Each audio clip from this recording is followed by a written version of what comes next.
Ya está, ahí aparece en pantalla el buen Clemente. Clemente Alejo, ¿no? Creo que es Clemente Alejo.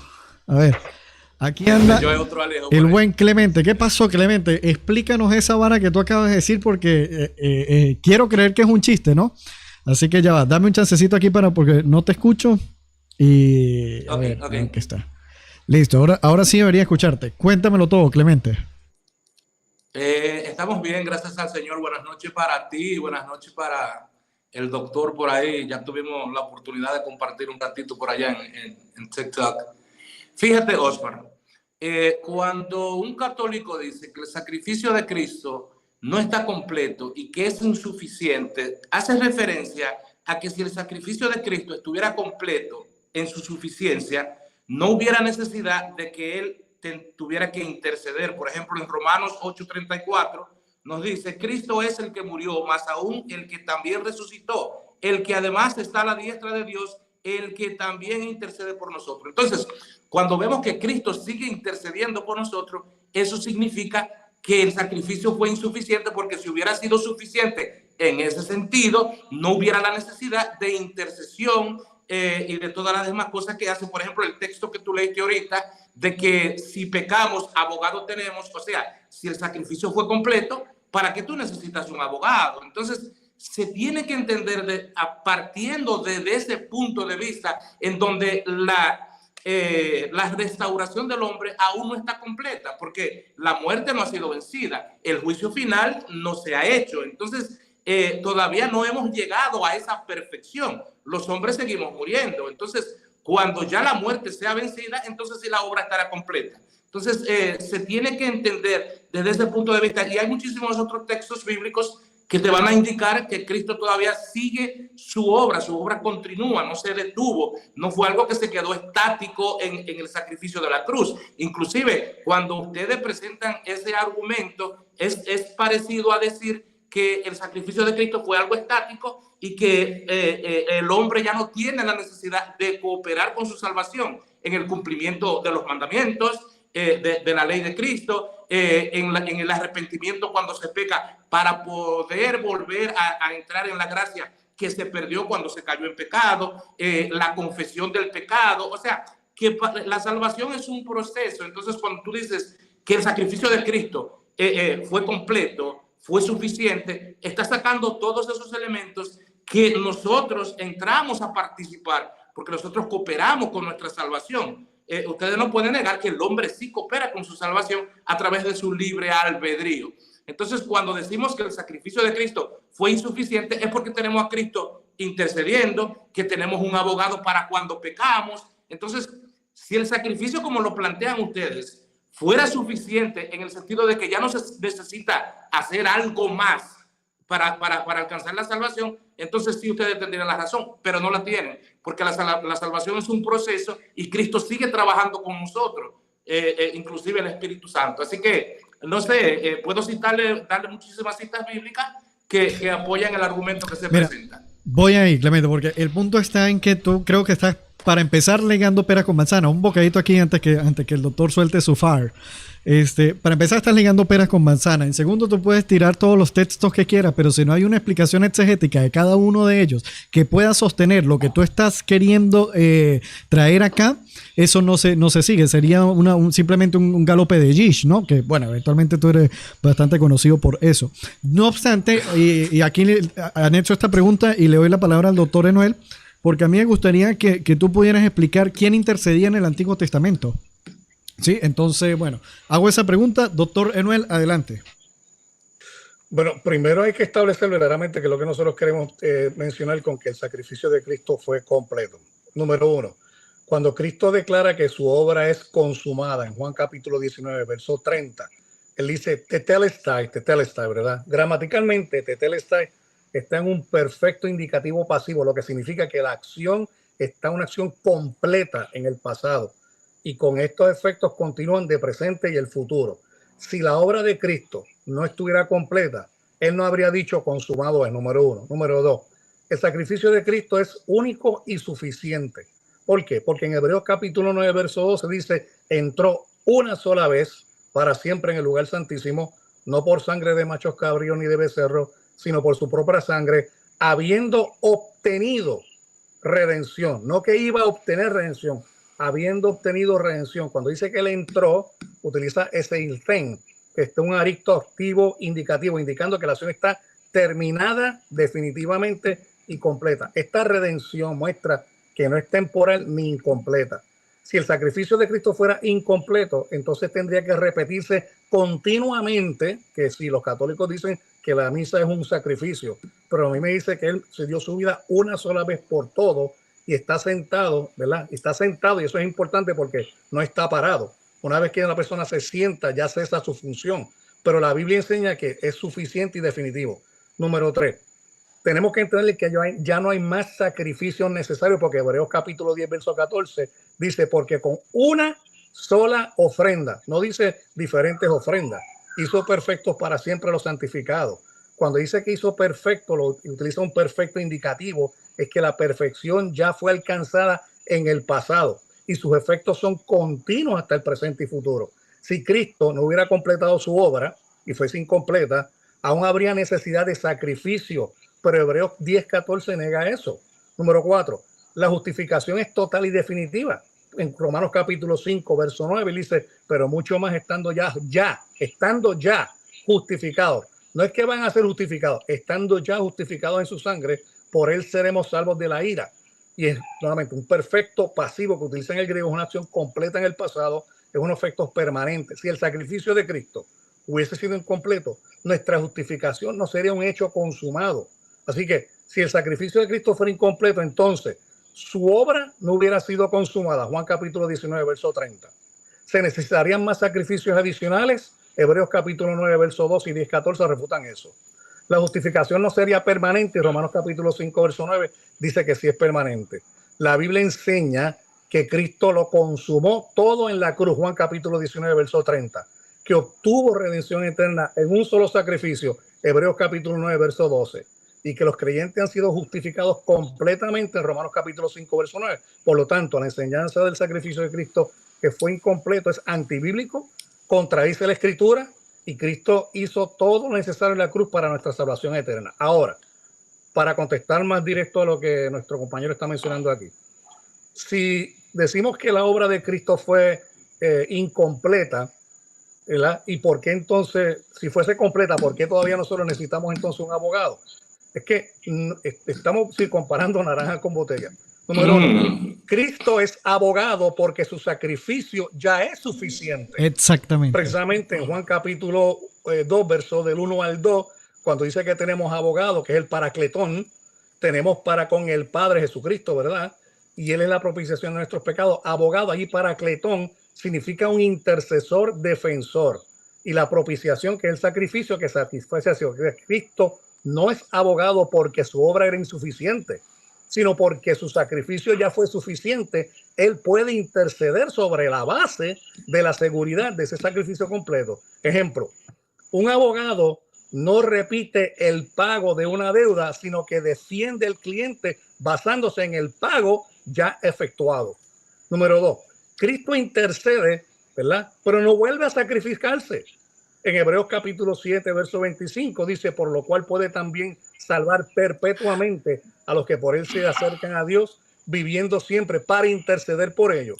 Salvar perpetuamente significa una salvación completa y eterna. E interceder nos menciona que no significa repetir ese sacrificio, sino ampliarlo o aplicar los beneficios. Así que Cristo no necesita ofrecer otro sacrificio, sino que su intercesión es la aplicación continua de un sacrificio único y suficiente. Voy a resumir 2 puntos más y te dejo la palabra. En Hebreos capítulo 9, verso 12, la redención es eterna, no necesita repetición. Si fuese incompleto, necesitaba una repetición. Pero nos dice, no por sangre de machos cabríos ni de becerros, sino por su propia sangre, entró una vez para siempre en el lugar santísimo, habiendo obtenido redención eterna. Entró, está en aoristo, indicando una acción completa. Y eterna redención muestra que no es temporal ni incompleta. Si Cristo intercede, no es porque su obra es insuficiente, sino porque su sacrificio ya logró la redención eterna, ya logró lo que se tenía que hacer. Entonces la justificación que nosotros obtenemos es completa. Romanos capítulo 8, versos 33 y 34, que dice: ¿quién acusará a los escogidos de Dios? Dios es el que justifica. ¿Quién es el que condenará? Cristo es el que murió, más aún el que también resucitó, el que además está sentado a la diestra de Dios, el que también intercede por nosotros. Ese concepto de justicia, diacoión, está un presente activo que ya ha sido declarado justo y sigue siéndolo, e intercede, que es un acto continuo basado en un único sacrificio. Si Cristo no intercede por su sacrificio y decimos que es insuficiente, sino, ¿por qué entonces nos garantiza a nosotros esa justificación total? En resumen, si Cristo fuera abogado porque su obra es insuficiente, entonces se necesitaría un nuevo sacrificio, lo cual es imposible porque no hay sacrificio que se compare con el sacrificio de Cristo. Número 2, la redención no sería eterna, sería temporal. Número 3, la justificación no sería completa, y eso viola lo que dice Romanos 8:33. Pero la Biblia enseña que su sacrificio fue único y suficiente, que su intercesión no se repite ese sacrificio, sino que aplica sus beneficios en Hebreos capítulo 7, verso 25, y su justicia es perfecta y no necesita añadidura, como dice Primera de Juan capítulo 2, verso 1 al 2. Así que Cristo es abogado, no porque su obra sea insuficiente, sino porque su sacrificio ya fue suficiente y él garantiza esa aplicación eterna. Si fuese incompleto, él no tiene dónde sostenerse. Tendría que volver a someter todo ese sacrificio nuevamente. Pero porque tiene la base completa del cumplimiento de la ley, nuestra justificación y nuestra santificación, él puede apoyar y decir: lo que yo hice en la cruz del Calvario es más que suficiente. Señor juez, ahí están las pruebas. Los remito a las pruebas. Y cuando ¿qué dice el juez? Es verdad, ya todo está completo, consumado, ya la paga el pecado. Clemente, doctor, vamos a hacer algo. ¿Les parece bien si colocamos intervalos de 3 minutos para cada uno para que no nos extendamos ahí? Sí, claro, sí. Perfecto, sí, entonces ya, déjame ubico aquí el cronómetro. Sí, ubico aquí el cronómetro. Ajá, bueno, van con tus 3 minutos, Clemente. Dale play.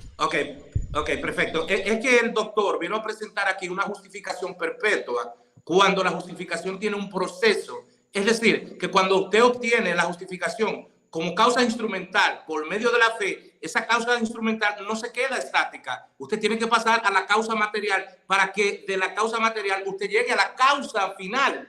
O sea, es que ustedes piensan que a través del sacrificio de Cristo se obtiene una justificación perpetua. Para nosotros, en la teología católica, se predica que se obtiene la justificación inicial. Por eso la justificación es un proceso en donde el hombre tiene que cooperar con su justificación. Por ejemplo, si la salvación está garantizada por la cruz de Cristo, el juicio final sería innecesario. En la parábola del juicio de las naciones, Jesús habla respecto a las obras que tienen que hacer, y el apóstol Pablo en Mateo 25, 31, 46, y el apóstol Pablo y Juan también enseñan lo mismo. Romanos 2:6, Primera de Pedro 1:17, que seremos juzgados por las obras. Entonces, si va a haber un juicio por nuestras obras, ya sean buenas o malas, entonces, ¿por qué sería necesario un juicio cuando la justificación ya fue perpetua, en donde nosotros no tenemos que aportar nada ni hacer nada? Entonces, la necesidad del sufrimiento de la persona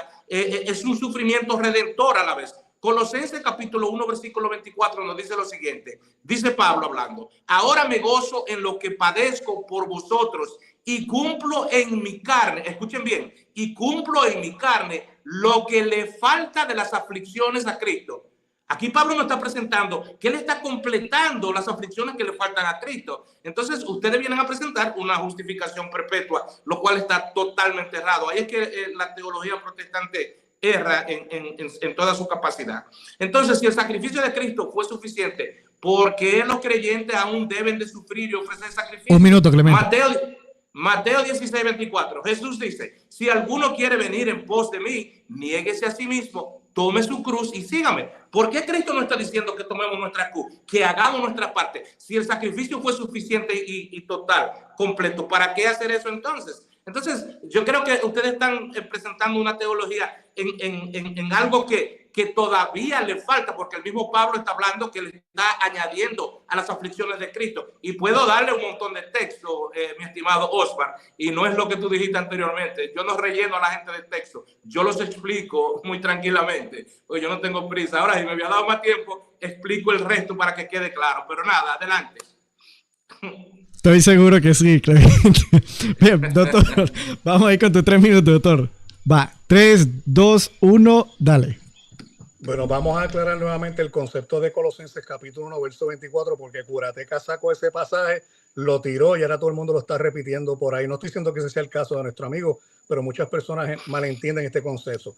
Colosenses capítulo 1, verso 24 dice: ahora me gozo en lo que padezco por vosotros y cumplo en mi carne lo que falta de las aflicciones de Cristo por su cuerpo, que es la iglesia. Bien, las aflicciones de Cristo no se refiere a un sacrificio expiatorio.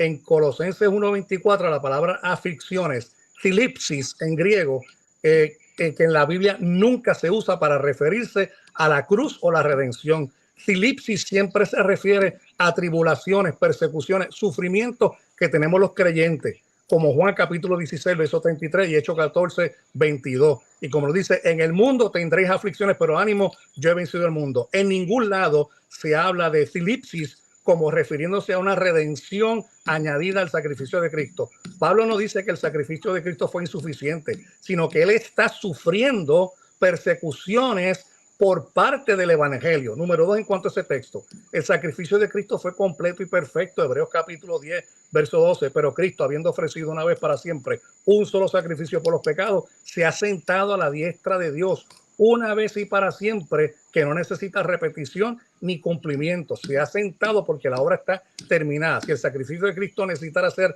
completado, él no se habría sentado. Es señal de que se terminó. Pablo, también número 3, de su sufrimiento, habla en ese capítulo de su sufrimiento, no de una redención, porque en Filipenses capítulo 1, verso 29, él dice: porque a vosotros os es concedido a causa de Cristo, no solo que creáis en él, sino también que padezcáis por él. Pablo y los creyentes sufren por predicar el evangelio, no por restaurarse en su concepto de justificación para completar la obra de Cristo. En Colosenses 1:24, menciónamelo porque no lo veo, Osman. Se entiende que en este mismo sentido. ¿Cuánto? ¿Te queda un minuto? Un minuto. Ajá. Creo que es Colosenses 2:24, ¿no? Colosenses 1:24 se entiende en este mismo sentido que estamos en Filipenses 1:29. Pablo está padeciendo en su cuerpo las persecuciones que Cristo dijo que sufrirían los discípulos en Mateo capítulo 10, verso 22. Mateo 10, 22 te explica por qué dice que él está sufriendo también, no por una añadidura al sacrificio de Cristo para nuestra redención. Pablo está diciendo que los cristianos sufren por el evangelio, no porque su sufrimiento le añade la cruz, sino porque el mundo no nos acepta a nosotros. Así que el concepto de Colosenses 1:24 no creo que sea una base suficiente para tratar de explicar ese concepto como tal. Ahora, si tuviera tiempo, podría hablar del otro concepto que estábamos hablando anteriormente, ¿verdad? Que la justificación, él dice que no es que es un proceso. Bueno, estamos confundiendo justificación doctor, con santificación. Ok. Voy ahora con Clemente. Clemente, van. 3 minutos ya. Ok, perfecto. Voy de nuevo a lo que dije anteriormente respecto a que la obra de Cristo no está terminada. Si la obra de Cristo hubiera terminado, entonces sí pudiéramos decir que el sacrificio de Cristo fue completo y total. Pero la obra no ha terminado. La obra no ha terminado. Por ejemplo, en Romanos 8, 22, 23 dice lo siguiente: porque sabemos que toda la creación gime a una, y a una está con dolores de parto hasta ahora, y no solo ella, sino también nosotros mismos, que tenemos las primicias del Espíritu. Nosotros también gemimos dentro de nosotros mismos, esperando la adopción, la redención de nuestro cuerpo. La redención de nuestro cuerpo no ha pasado. No ha pasado. El juicio final no ha llegado. Es decir, Hechos capítulo 3, versículo 21, a quienes de cierto es necesario que el cielo retenga hasta los tiempos de la restauración de todas las cosas. Esto no ha ocurrido. Entonces, cuando la obra no está concluida, es porque la obra continúa en proceso. Vamos a ver otro versículo. Y en Apocalipsis 21:1 nos dice: luego vi un cielo nuevo y una tierra nueva, porque el primer cielo y la primera tierra desaparecieron y el mar no existe ya. En este pasaje se describe que la creación de un cielo nuevo y de una tierra nueva espera. Eso no ha ocurrido. La muerte no ha sido destruida. El lago de fuego y la muerte no han sido, o sea, la muerte no ha sido tirada al lago de fuego. El juicio final no ha concluido. Entonces, la obra de Cristo sigue en su proceso. Por eso Cristo decía, el que no toma su cruz y me sigue no es digno de mí. Entonces, la salvación es un proceso. No podemos decir que la justificación que recibimos a través de la sangre de Cristo, Romanos 8:24, es una justificación perpetua, porque no lo es, porque la obra redentora no está concluida. No está concluida hasta que lleguemos a esa perfección, hasta que la muerte, que es el último enemigo, sea vencida. La muerte no ha sido vencida. Entonces, la obra de Cristo aún no concluye. Esa es la parte que a ustedes les falta entender, que la obra de Cristo todavía no concluye. Un minuto. Ajá. Entonces, yo podría darle muchísimos textos bíblicos respecto a lo que estoy explicando ahora, pero yo creo que casi con eso es suficiente. Primera de Corintios 15:52-54. En un momento, en un abrir y cerrar de ojos, al final de las trompetas, porque se tocará la trompeta y los muertos serán resucitados incorruptibles y nosotros seremos transformados. ¿Hemos sido transformados? ¿Los que murieron fueron transformados? No. Ustedes predican que los que murieron están durmiendo, que nada saben. Eso predican ustedes. Entonces, si los que murieron están ahí dormidos, que no saben nada, ¿cómo es que la obra de Cristo fue concluida? Entonces, no, es imposible que se pueda aplicar a que ya la obra de Cristo está concluida, porque no lo está. Entonces, Hebreos capítulo 9, versículo 28. Y con esto concluyo. Ok, cierra ahí y listo. Sí, cierro aquí. Hebreos 9, 28. Así también Cristo fue ofrecido una sola vez, creo que el doctor leyó esto, una sola vez para llevar los pecados de muchos, y aparecerá por segunda vez sin relación con el pecado para salvar a los que esperan. Es decir, que todavía habemos mucho esperando por esto que sigue Pablo, que Pablo no está mostrando aquí. Y esto no presenta que la obra no está concluida. Eso es sencillo de entender. Gracias, Osman. Listo. Vamos aquí ahora con el doctor. Doctor, ¿me avisa? ¿Listo? 3, 2, 1, ya. No, yo sé que es sencillo de entender, pero quizás nuestros hermanos católicos no lo han comprendido, por eso es que tenemos que explicárselo. Porque nuevamente, los textos de Romanos capítulo 8, versos 22 al 23, Hechos 3, 21 y Apocalipsis 21, 1, no son afirmaciones. Vamos a lidiar primeramente con el primer texto, o con el concepto como refutamos el primer texto. La obra de redención, vuelvo y repito, ya está consumada. Juan capítulo 19, verso 30 dice, consumado es. Es una acción completa. Es un perfecto indicativo pasivo que indica que la acción está completa ya en el pasado y los efectos continúan hasta el presente. Usted me tendría que presentar entonces un verbo que no esté en perfecto indicativo pasivo que afirme lo contrario, y no lo va a poder hacer porque no existe. Así que Cristo completó la obra de la redención de la cruz y no hay nada más que añadir a la salvación. Ahora vamos al texto de Romanos capítulo 8, 22 al 23. Esos textos no hablan de la redención del alma, sino del cuerpo. Porque Romanos capítulo 8, 22 y 23 dice, porque sabemos que toda la creación gime a una, y esto está gimiendo con dolores de parto hasta ahora. Y no solo ella, sino que también nosotros mismos, que tenemos primicias del Espíritu, nosotros también gemimos dentro de nosotros mismos, esperando la adopción y la redención ¿de qué? De nuestro cuerpo. O sea que este pasaje no dice nada de que la obra de Cristo esté incompleta, sino que aún no hemos recibido la glorificación de este cuerpo. Así que Cristo ya logró la justificación y la salvación del alma, porque Romanos capítulo 5, verso 1 dice, justificados pues por la fe. Y si vamos al Guido dice, habiendo ya sido justificados pues por la fe, tenemos paz para con Dios por medio de nuestro Señor Jesucristo. En Efesios capítulo 2, versos 8 al 9, nos dice que eso es un don que nos dio a nosotros, creados en Cristo para buenas obras. Pero la glorificación del cuerpo, nuevamente, sí, eso es futuro, pero no es el concepto de redención. Así que esto no significa que la obra sea incompleta, sino que estamos en una etapa de espera de la manifestación plena de lo que ya se aseguró en la cruz. Un minuto, el versículo de Hechos, capítulo 3, verso 21, habla de la restauración de todas las cosas, no de la redención. Es la promesa precisamente de la creación, a quien de cierto es necesario que el cielo reciba hasta los tiempos de la restauración de todas las cosas, de que habló Dios por su boca de sus santos profetas que han sido de este tiempo antiguo. Restauración allí es apostaseos, se refiere a la renovación de la creación, no a la expiación del pecado, porque Cristo ya hizo la obra redentora en la cruz. Por eso la creación sigue esperando la restauración final. O sea que la restauración de todas las cosas que habla allí no implica que la expiación esté incompleta, sino que Dios aún está ejecutando su plan hasta la manifestación de su reino. Apocalipsis 21:1, el cielo es la consumación y no la expiación. Vi un cielo nuevo y una tierra nueva, porque el primer cielo y la primera tierra pasaron y el mar ya no existe más. Esto se refiere al estado eterno después del juicio final. La salvación ya está segura, pero la creación será renovada en un futuro. Que haya un cielo nuevo y una tierra nueva no significa que el Cristo no haya terminado su obra redentora, sino que Dios cumplirá su plan cuando todo ya sea renovado. El concepto nuevamente de que la muerte no ha sido, que todavía tenemos que esperar por la muerte porque no ha sido cumplido, nuevamente nuestros cuerpos van a ser resucitados y llevados a la estatura del de Cristo, pero eso no tiene que ver nada con la redención. Son los que ya han obtenido redención que tienen eso. Vamos a extenderlo. Sí, ajá. Vamos a extenderlo a 4 minutos para que tengan chance quizás de profundizar un poco más. No, perdóname, ¿por cuánto me pasé? Como por 30 segundos más o menos. Pues dale 30 segundos y en la próxima hacemos de 4. Ok. Dale. Adelante, Clemente.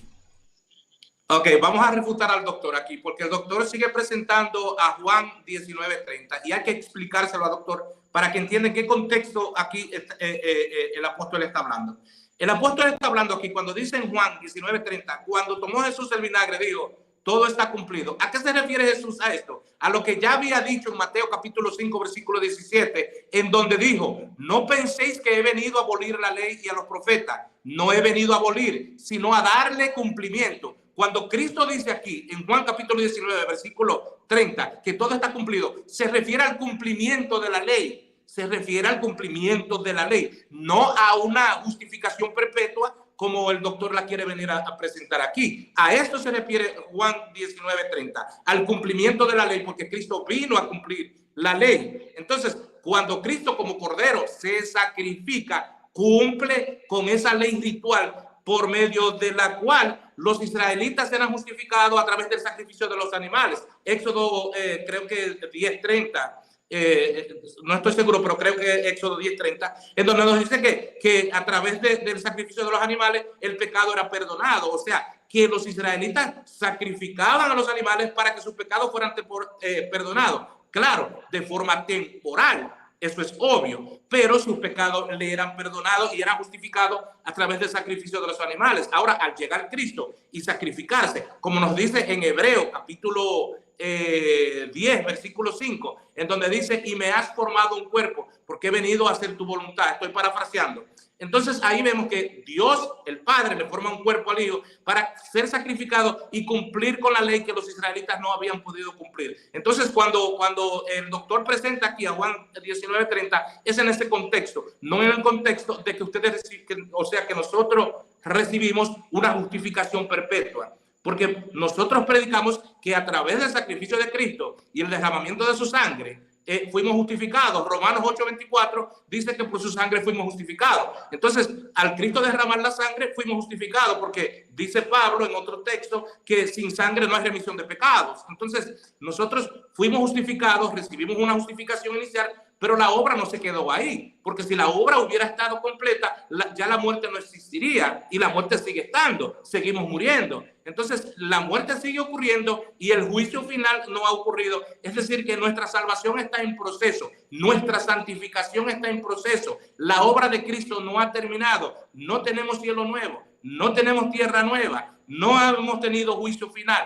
Nada de lo que está supuesto a suceder en el futuro ha sucedido. Por ende, la obra de Cristo no está concluida. Cristo sigue trabajando en nosotros en este mismo momento que estamos hablando. Él sigue trabajando en nosotros, tratando de que nosotros un minuto, Clemente, acojamos su palabra y entremos a esa santificación que Él nos llama, porque todavía nuestra santificación no está completa y nuestra justificación es progresiva, porque cuando pecamos nos alejamos de la gracia de Dios y tenemos que volver a restaurar esa gracia que perdimos a través del arrepentimiento, de la confesión de los pecados. De otra manera, Cristo no hubiera dejado su oración principal, el Padre Nuestro. Perdona nuestras ofensas. Es decir, que no hubiera necesidad ni siquiera de rezar el Padre Nuestro si la obra estuviera concluida. Eso es algo básico que se debería de entender.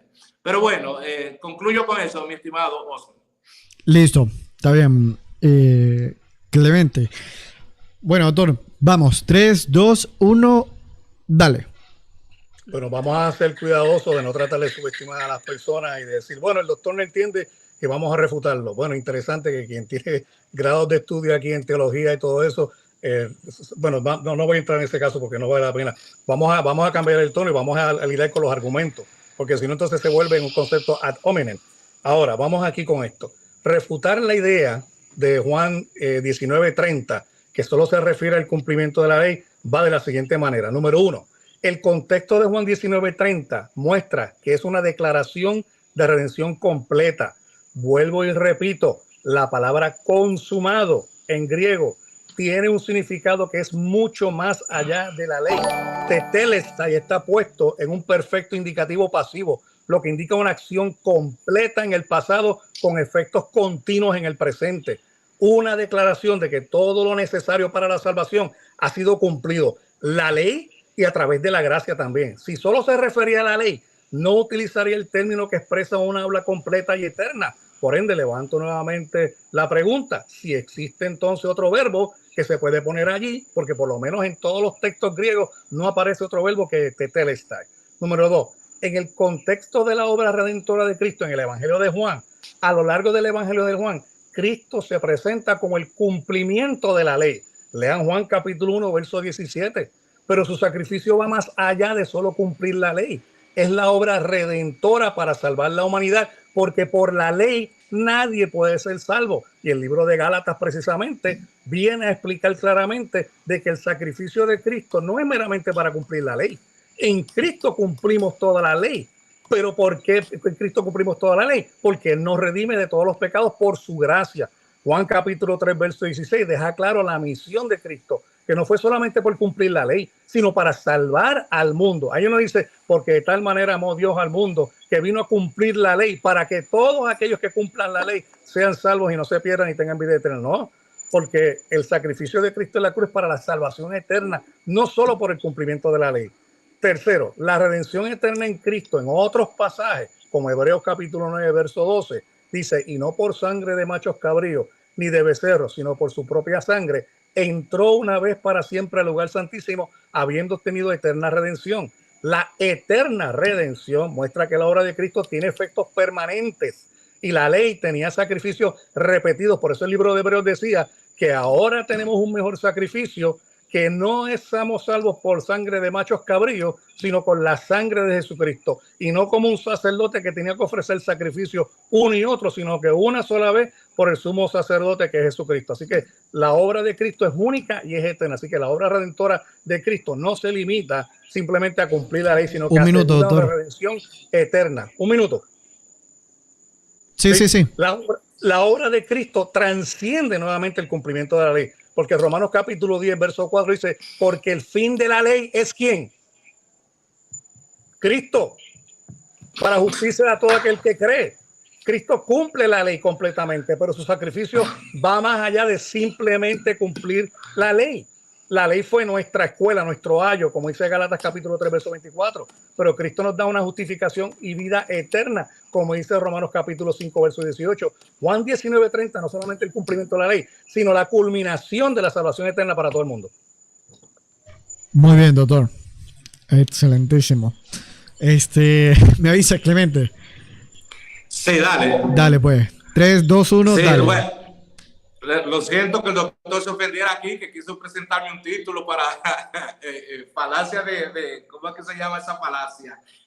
Falacia de autoridad. Pero bueno, vamos a lo de la ley, para que el doctor vea que yo soy biblista y tengo que presentarlo desde mi punto de vista. Tengo que presentar el argumento desde mi punto de vista. Él está diciendo que no solamente la ley. Permítame explicarle, doctor, que Cristo fue enviado a las ovejas de Israel. Escuche cómo es el proceso de salvación y de redención. Mateo 15:23. Pero él no les respondió palabra. Sus discípulos acercándose le rogaban, concédele esto que viene gritando detrás de nosotros.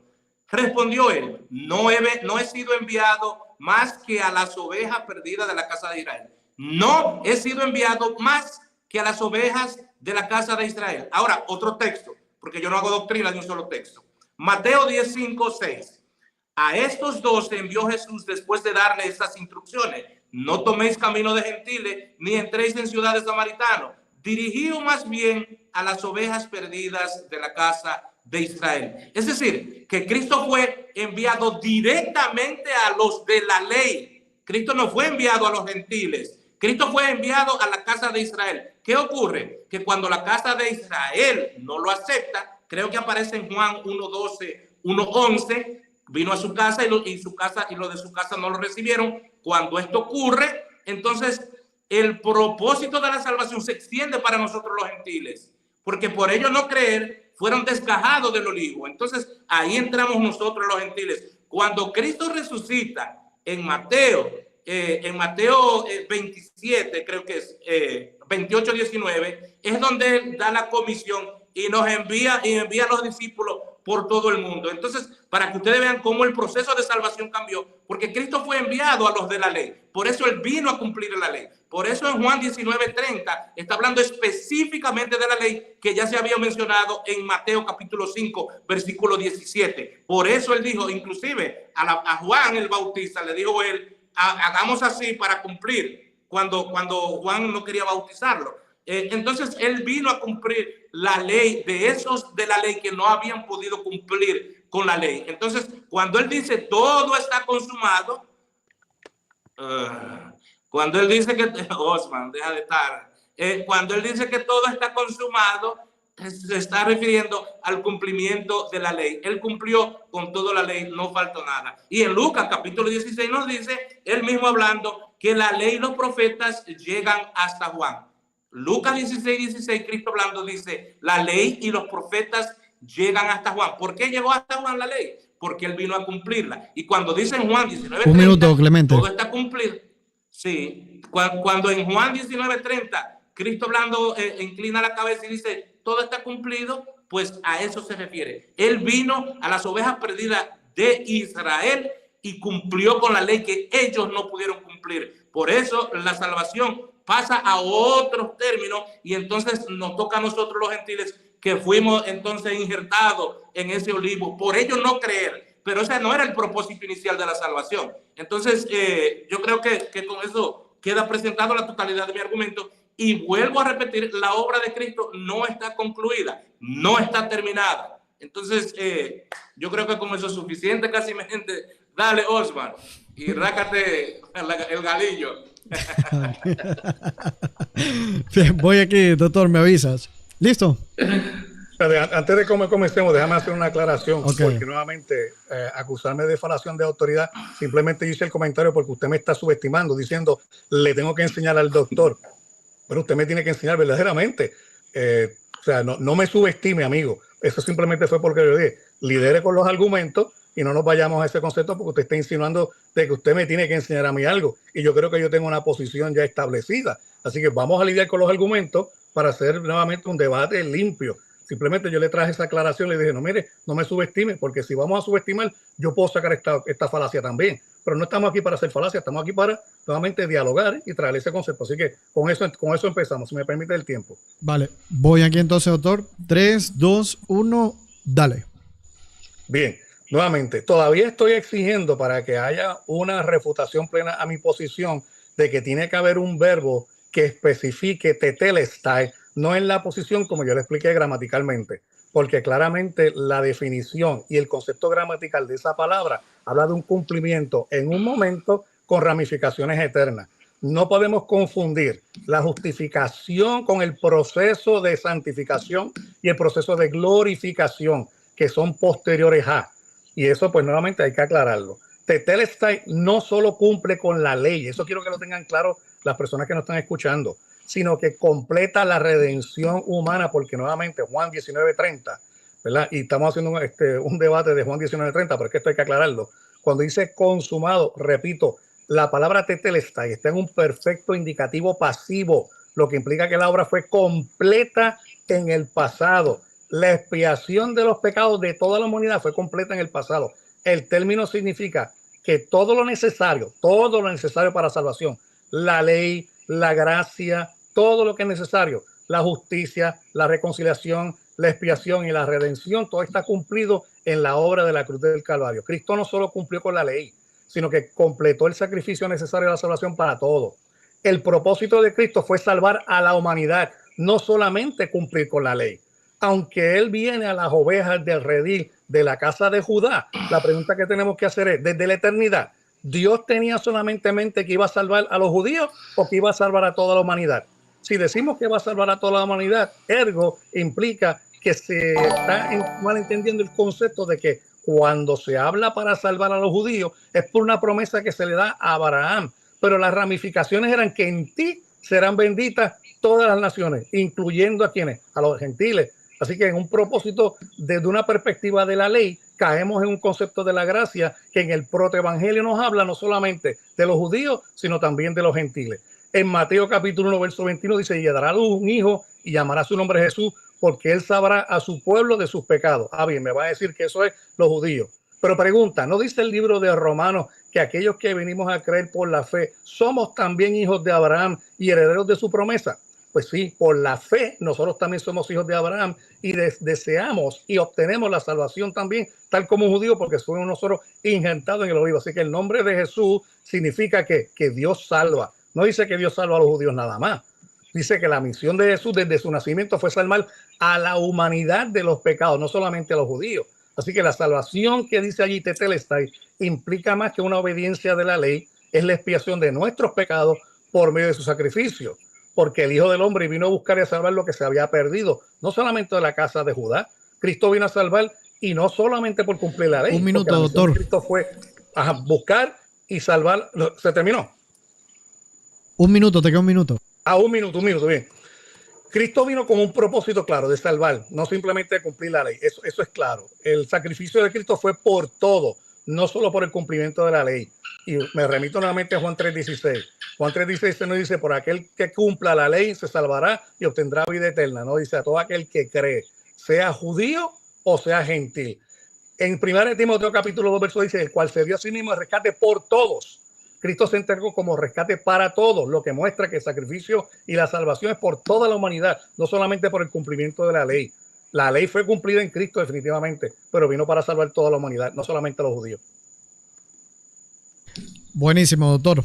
Vamos ahora con Clemente. Quiero aprovechar de agradecer aquí al hermano Federico Covarrubias. Gracias por esa donación, mi hermano. Gracias por ese superchat. Dios te bendiga grandemente. Entonces, bueno, vamos a seguir ahí. Clemente, vamos en 3, 2, 1. Dale play. Ok, perfecto. Quiero retocar el texto que di anteriormente de Colosenses 1:24, en donde Pablo hablando dice, ahora me gozo en lo que padezco por vosotros y cumplo en mi cuerpo lo que le falta de aflicciones de Cristo por su cuerpo, que es la iglesia. Ahora quiero citar a Timoteo. Segunda de Timoteo 2:11-12 dice, si sufrimos, también reinaremos con él. ¿Por qué tenemos que sufrir nosotros si ya él sufrió por nosotros en la cruz? ¿Por qué nuestro sufrimiento? O sea, ¿a qué se debe nuestro sufrimiento si el sacrificio de Cristo fue completo? Entonces, ¿a qué entramos nosotros aquí? O sea, ¿qué vela tenemos nosotros en ese entierro? Si el sacrificio fue perfecto, ¿por qué nosotros tenemos que sufrir para el cuerpo de Cristo, que es la iglesia? En Hechos de los Apóstoles, capítulo 22, nos dice lo siguiente, es necesario que a través de muchas tribulaciones entremos en el reino de Dios. ¿Se fijan? Que todavía nosotros tenemos que cumplir con ciertas cuestiones. Si el sacrificio de Cristo hubiera sido completo, como presenta el doctor, entonces nosotros nada tuviéramos que hacer. Yo me sentaría aquí tranquilamente a esperar la venida de Cristo, sin tener que esforzarme y cooperando con mi salvación de acuerdo a lo que nos dice la Biblia. Porque no vamos, Osman, tú estás jodón con esa rapiña que tú tienes en la voz, en la garganta cuando yo hablo. Entonces, si el sacrificio de Cristo... ¿Cómo es la cosa? No entiendo. Si no, es que Osman se está escuchando cuando se... y lo interrumpes a él. Si acaso silencia el micrófono y dale... Pero yo lo tengo silenciado. De hecho, cuando ustedes están hablando, yo lo tengo silenciado. No sé qué está escuchando Clemente. No, cada vez que yo intervengo se escucha. Sí. Se escucha. Hay alguien abajo que quizás tiene el micrófono puesto, Osman. Es que hay alguien. Pero no sé quién es. No sé quién es este hermano que está acá. Ya. Pero no era yo, no había visto. No había visto eso ahí, Clemente. Pero no era yo, por eso me extraña. Clemente, vas en minuto 28. Dime, doctor. Dale 2 minutos porque la interrupción no sería Ok. Dale 2 minutos. Clemente, ¿vas ahí? Ok. Dale pues. Sí, ok, inicio. Ok, continúo. Entonces, me quiero trasladar a Primera de Pedro, capítulo 1, versículo 8, que dice lo siguiente. A quien amáis sin haberle visto, en quien creéis, aunque de momento no le veáis, rebosado de alegría inefable y gloriosa, y alcanzáis la meta de vuestra fe. ¿Cuál es la meta de vuestra fe, de nuestra fe? ¿Cuál es la meta? La salvación de las almas. Entonces, si el sacrificio de Cristo fue suficiente, ¿por qué la meta de nuestra fe es la salvación de las almas? O sea, no nos tocaría a nosotros realizar ningún trabajo para alcanzar esa salvación. Ese es mi punto. Por eso yo me refiero a que la obra de Cristo no está concluida, porque nosotros somos coautores, o sea, somos colaboradores de esa salvación. No podemos excluirnos del proceso de la salvación. Primera de Pedro 4, 18, 19 nos dice lo siguiente. Si el justo se salva a duras penas, ¿qué pasará con los impíos y los pecadores? ¿Qué va a pasar con ellos? De modo que aún los que sufren, sigue el sufrimiento, aún los que sufren según la voluntad de Dios, aún los que sufren, confíen sus almas al Creador fiel, haciendo el bien, las buenas obras, la causa material. Porque la salvación no se queda en la causa inicial, como mi oponente quiere presentar, que la justificación es una justificación perpetua. No, la justificación es progresiva y nosotros tenemos que colaborar con nuestra salvación. Entonces, cuando se presenta una obra de Dios completa, todas estas cuestiones salen sobrando, no serían necesarias. Un minuto, Clemente. Es decir, ok, entonces tenemos que entenderla desde ese punto de vista. El juicio final no ha ocurrido. No hemos sido juzgados por nuestras obras. Seguimos santificándonos.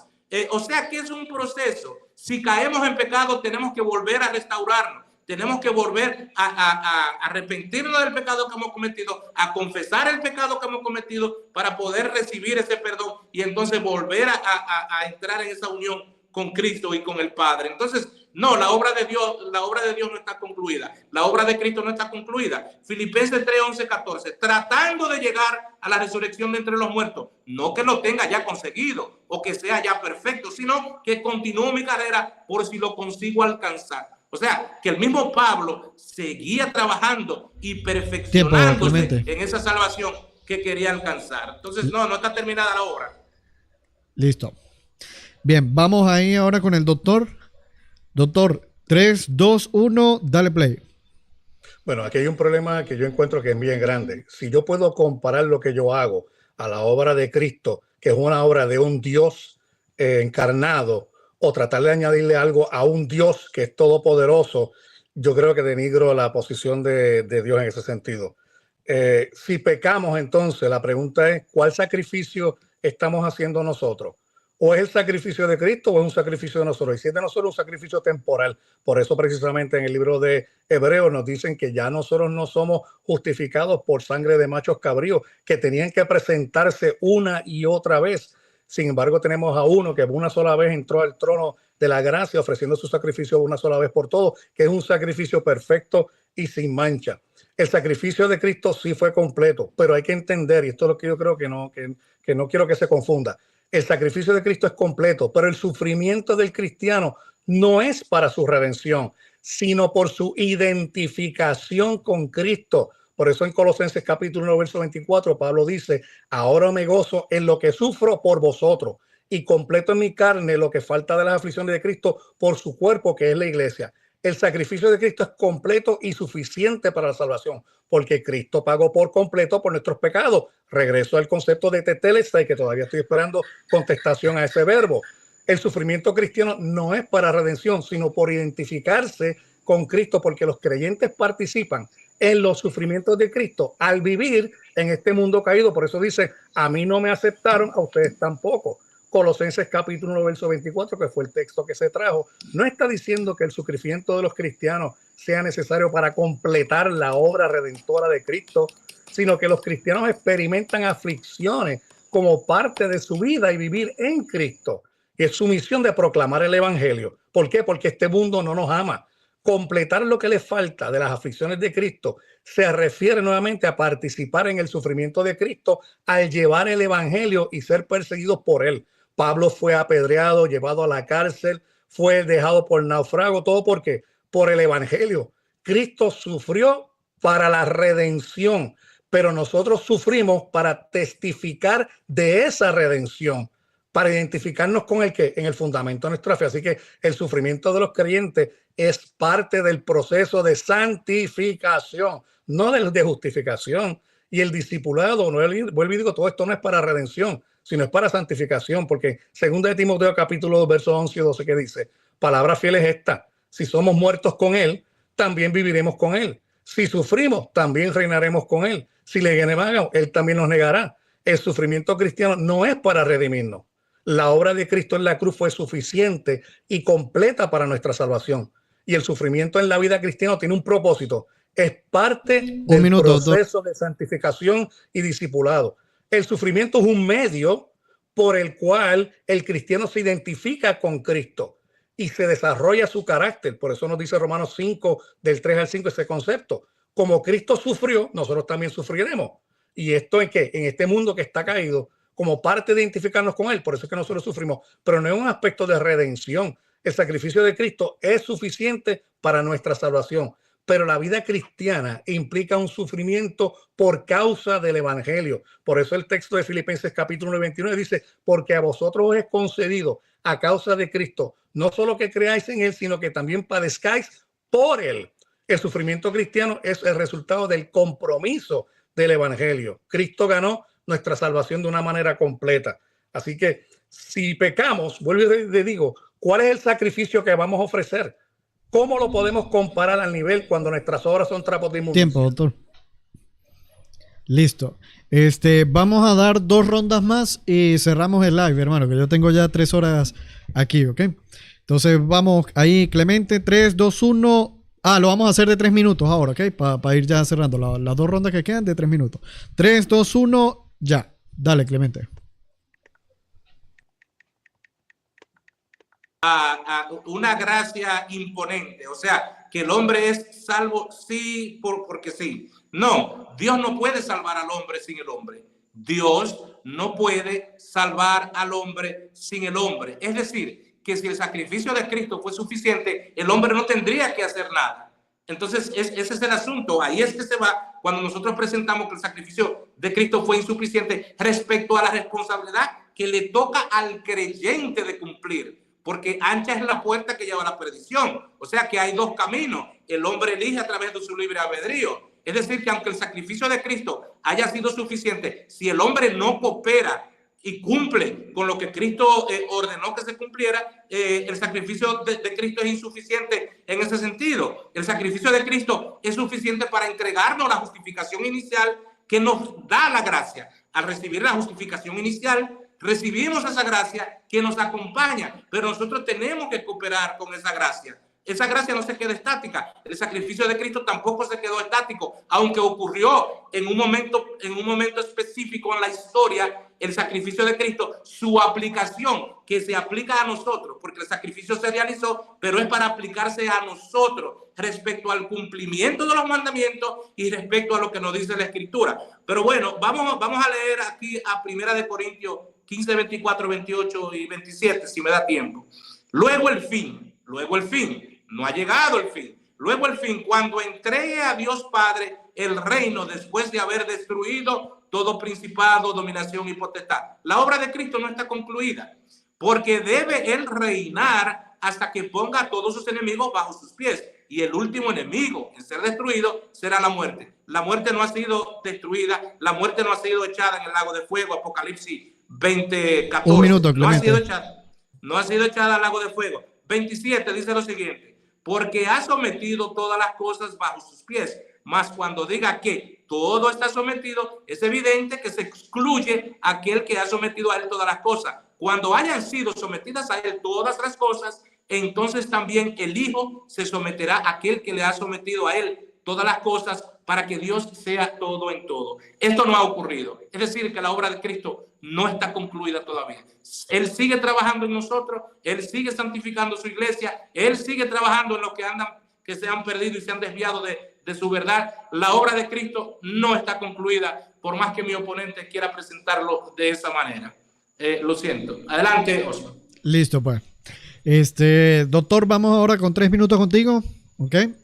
3, 2, 1, dale. Bueno, primero de Corintios capítulo 15, verso 24, habla del estado de la glorificación, no del estado de la justificación. El trabajo de Cristo es una santificación, por eso se habla de una santificación progresiva.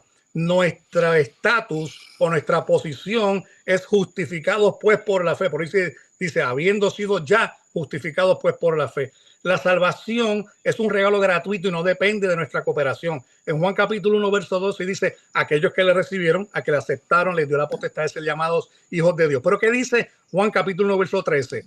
No aquellos que nacieron conforme a la voluntad de hombre ni de carne, sino de la voluntad de Dios. Es la voluntad de Dios salvar a aquellos que Él desee. Tercero, cuando vamos a Juan capítulo 6, 44, dice, nadie puede venir a mí a menos que el Padre le atraiga. El verbo que utiliza yo es el cuse, que no tiene ninguna relación de alguna persona que dice, yo le tuve que aceptar o yo tuve que hacer esto. Hay un cambio de transformación de aquel hombre que está muerto en sus delitos y pecados, que no busca a Dios, ahora en una transformación de un llamado eficaz, que entonces cambia esa naturaleza para ir a buscar a Dios. Así que la persona, antes de que Dios le llame por su voluntad y soberanía, no busca a Dios. La Biblia en Romanos capítulo 3, verso 10 dice, no hay quien busque a Dios, no hay ni siquiera uno. Todos se desviaron a una. Así que el concepto de que exista un libre albedrío, nuevamente, el libre albedrío habla cuando Dios cambia la naturaleza, entonces sí verdaderamente podemos escoger. Pero antes de eso, el hombre que dice, todas sus obras y todos sus caminos piensan a mal, piensan al pecado. Así que la salvación es un regalo gratuito y no depende de nuestra cooperación. Además, la fe que nos entrega a nosotros para poder creer, eso es un don de Dios, eso es un regalo de Dios. La salvación es un regalo que se recibe por la fe. El medio es la fe, pero nuevamente, el que lo da es un regalo y lo da Dios. Y ese versículo es claro porque no es por obra o por esfuerzos que yo tenga, sino por la gracia de Dios. Así que la salvación es un acto de Dios y no tenemos ningún mérito en eso. La salvación es perfecta y completa desde el principio. Un minuto, doctor. Vuelvo y me sostengo.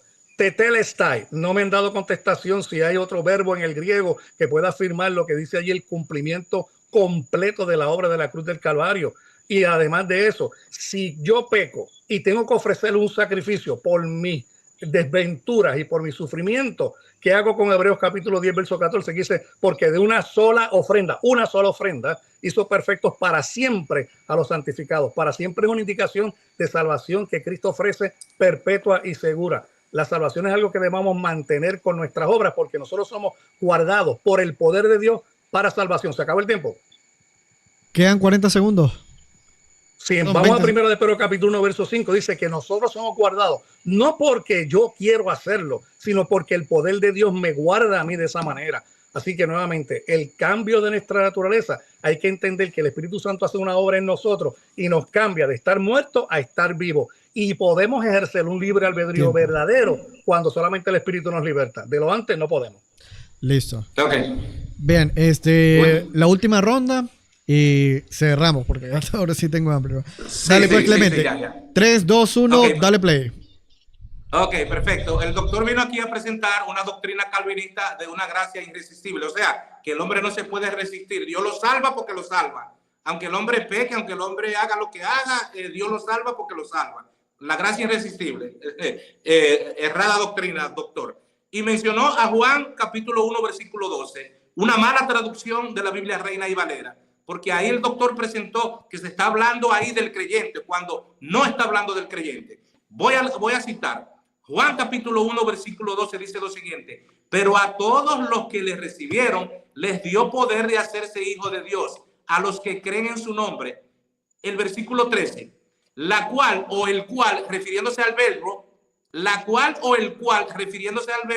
no nació de sangre ni de deseo de hombre, sino que nació de Dios. Aquí está hablando del verbo, de Cristo. Aquí no está hablando de los creyentes. Aquí está hablando de Cristo que nació no de deseo de hombre. Todos nosotros nacemos de deseo de nuestro Padre, deseo carnal. Es decir, que esta cita bíblica está hablando específicamente del verbo cuando dice el cual no nació de sangre ni de deseo de hombre, porque fue engendrado por el Espíritu Santo. Es decir, que Cristo no fue engendrado por deseo de hombre. Eso es lo que está hablando este texto. El cual no nació de sangre ni de deseo de hombre, sino que nació de Dios, porque Dios fue quien lo engendró. Aquí en ningún momento está hablando del creyente, como el doctor vino a proponer, de que nosotros, que qué sé yo, que no sé cuánto. No, aquí está hablando específicamente de Cristo. No está hablando del creyente. Y por eso dije la mala traducción de Reina Valera, porque esa fue la que el doctor leyó cuando citó este texto. Entonces, puedes revisar otras traducciones y verás que este texto habla específicamente de Cristo, quien no nació de deseo de hombre. Porque nosotros sí nacemos de deseo de hombre. Todos los creyentes hemos nacido de deseo de nuestro padre por nuestra madre. Entonces, Un minuto, es una Clemente. traducción totalmente errada. Y concluyo con esto. Si el sacrificio de Cristo y la obra de Cristo estuviera ya completa, como he mencionado ya en muchísimos pasajes bíblicos, resumo con esto. Cristo sigue intercediendo por los creyentes, sigue intercediendo. Si la obra estuviera completa, no hubiera necesidad de intercesión. La salvación es un proceso que requiere de perseverancia. Tenemos que perseverar.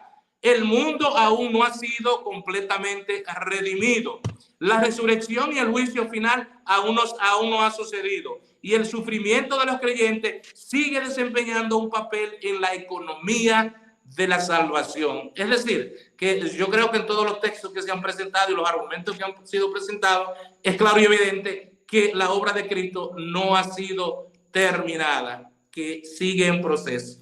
Mi estimado Osmar, gracias, concluyo con eso. Dale. Doctor, dale play ahí. 3, 2, 1. Ok.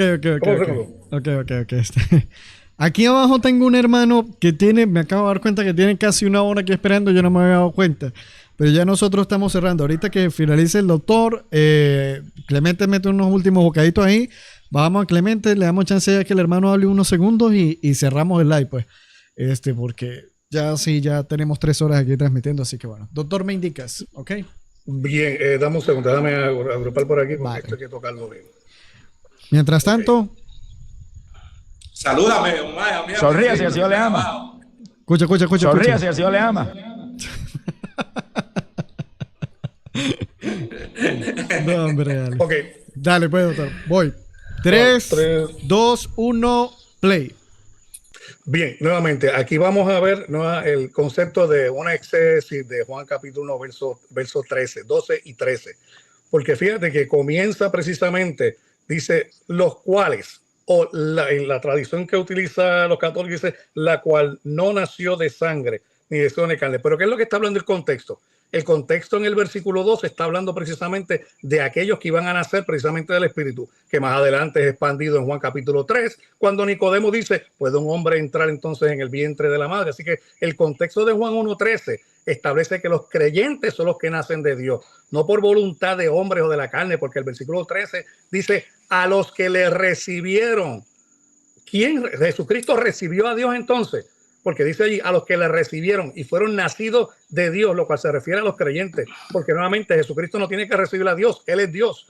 Juan 1, 2 y 13, más a todos los que le recibieron, a los que creen en su nombre, les dio la potestad de ser llamados hijos de Dios, los cuales no son engendrados de sangre, ni de carne y voluntad, ni de voluntad de varón, sino de Dios. El versículo 13 aclara que ese nacimiento de los del versículo 12 no es de voluntad humana, ni por esfuerzo ni de procreación, sino de Dios. Por eso Dios dice, tendré misericordia de quien tenga misericordia. Ahora, hablando del concepto de que el hombre se le imputa una salvación obligada, no es que el hombre, no es que se le impute, es que el hombre no quiere buscar a Dios, punto. Si no fuese por la misericordia de Dios, nadie vendría a Dios. Por eso dice, nadie puede venir a mí, sino el Padre lo atrae. Nadie busca a Dios. Eso no es que se impone, es que Él cambia la naturaleza para que podamos entonces buscarlo.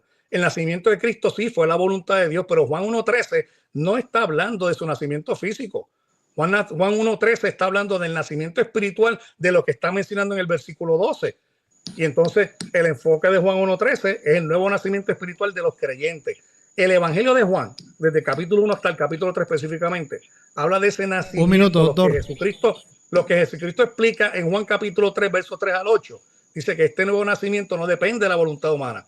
Y por eso Nicodemo no pudo comprender cuando en Juan capítulo 3, versos 3 al 8 dice, respondió Jesús, le dice, de cierto digo que el que no naciera de nuevo no puede ver el reino de Dios.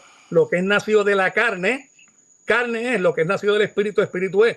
Juan 3 deja claro que el nuevo nacimiento espiritual es la obra del Espíritu Santo y no depende de la voluntad humana. Por eso los creyentes nacen de Dios y no por esfuerzos humanos. Así que el argumento equívoco de decir que Juan 1:13 es que Cristo nació de la voluntad de Dios y no de la voluntad humana, nuevamente, no es comprender el contexto de Juan capítulo 1, Juan capítulo 3, que habla sobre ese concepto. El decir que se está imputando una salvación a una persona, quiera o no quiera, es que la condición del hombre es que nunca quiere. Dios tiene que actuar primeramente en él. Nosotros no le buscamos a él. Nosotros no le amamos a él. Nosotros podemos amar porque él nos amó a nosotros primero. Y esto no es un argumento Tiempo, calvinista. doctor. Bien, ya con esto ahora sí cerramos. Gracias, doctor Clemente, ahí por ese buen diálogo, raya, debate que se han lanzado allí, ¿no? Clemente, métete unas palabras finales ahí para darle chance al hermano que está aquí abajo en la plataforma. Tiene una hora ahí y no me había dado cuenta, pues. Sí, perfecto. Sí, yo me voy a retirar.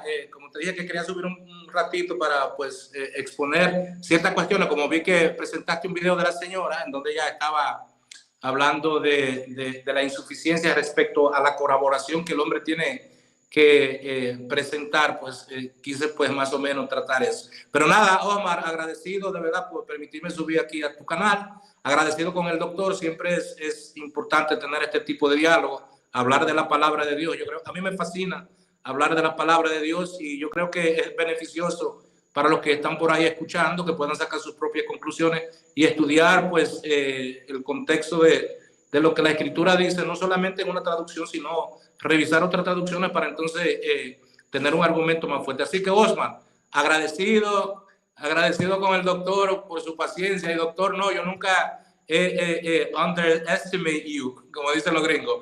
Yo nunca lo he hecho eso. Es decir, que si usted lo sintió así, me disculpo porque esa no es mi intención. Así que, nada, le agradezco a ambos y a la persona que está por ahí abajo, pues, dámele paso, que tiene rato por ahí, Osman. Muchísimas gracias. Dale, pues, Clemente, gracias ahí por subir a meter un buen bocadito. Después te vamos a colocar a bailar allá en TikTok, que es donde tú estás, ¿vale? No, yo soy un experto en merengue. Háblame de merengue. Dale, pues, Clemente, ¿qué vamos a decir? Un abrazo, dale.